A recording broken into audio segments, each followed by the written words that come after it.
Bonjour les amis.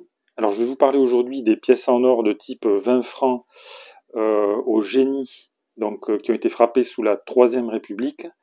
Alors ces pièces de 20 francs en or, il s'agit donc de Napoléon, puisqu'elles ont absolument les mêmes caractéristiques techniques que toutes les pièces en or frappées à partir du règne de Napoléon Ier jusqu'en 1914. C'est-à-dire que ces pièces, donc entre 1803 et 1914, toutes les pièces françaises de 20 francs avaient les mêmes caractéristiques techniques, même si elles avaient des motifs différents.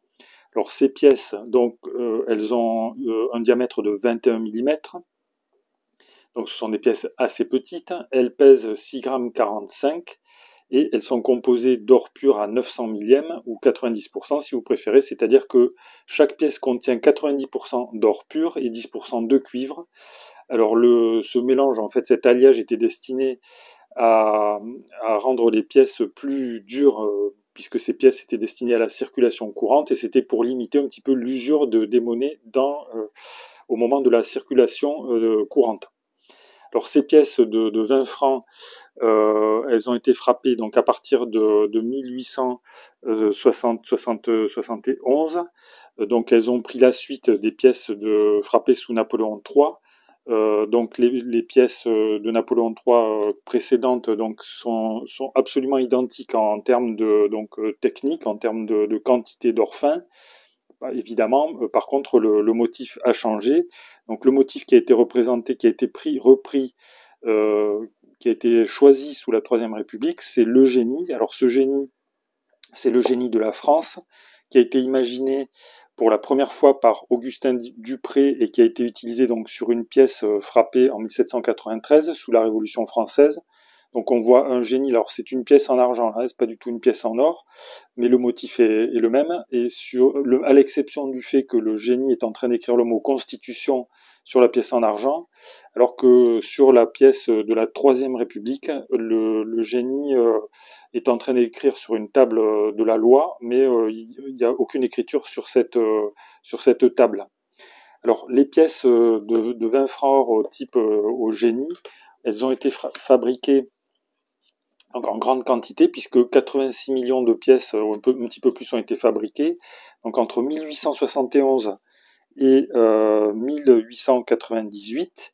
Alors, ce sont des pièces qui, donc, la plupart du temps, ne sont pas très rares, et ce sont la plupart du temps, donc, on peut les considérer comme des pièces d'or d'investissement. C'est-à-dire qu'elles sont vendues essentiellement pour leur valeur métallique intrinsèque, c'est-à-dire pour l'or, la quantité d'or pur qu'elles contiennent, c'est-à-dire environ 5,80 grammes, et sachant que les marchands appliquent toujours une prime, ou si vous voulez, un pourcentage supplémentaire quand ils vendent les pièces. Ils les vendent jamais directement au prix de l'or qu'elles contiennent, ils ajoutent toujours une prime on va dire, de 2 à 5% selon les marchands. Alors ces pièces-là, vous voyez que par exemple, si on prend cette pièce ici, donc il y a le génie classique d'Augustin Dupré. Cette pièce, elle a été frappée donc en 1877 dans l'atelier de Paris. On le voit ici puisqu'on a la lettre de l'atelier qui est en dessous. Et donc en 1877 à Paris, pas moins de 12 759 057 pièces ont été frappées.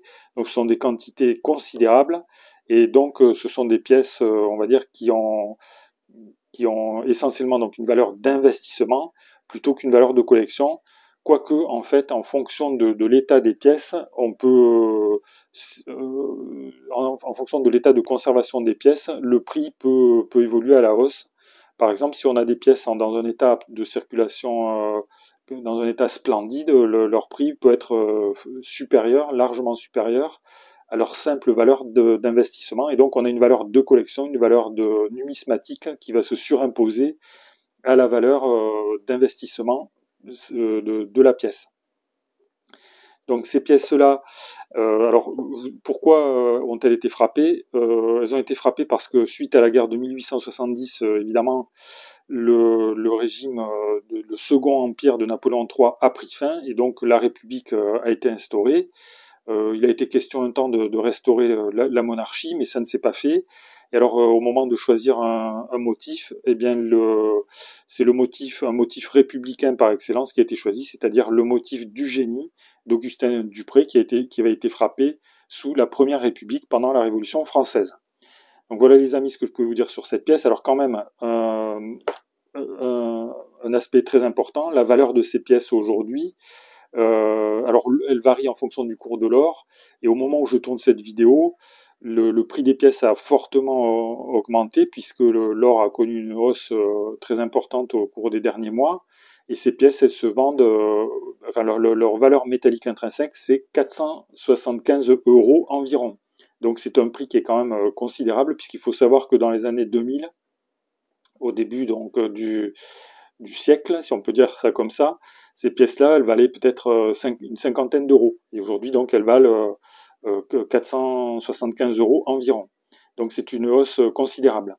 Donc, voilà, les amis. Donc, si vous avez des questions, des remarques ou des commentaires à propos de ce type de pièces, vous pouvez les faire dans le fil de discussion sous la vidéo.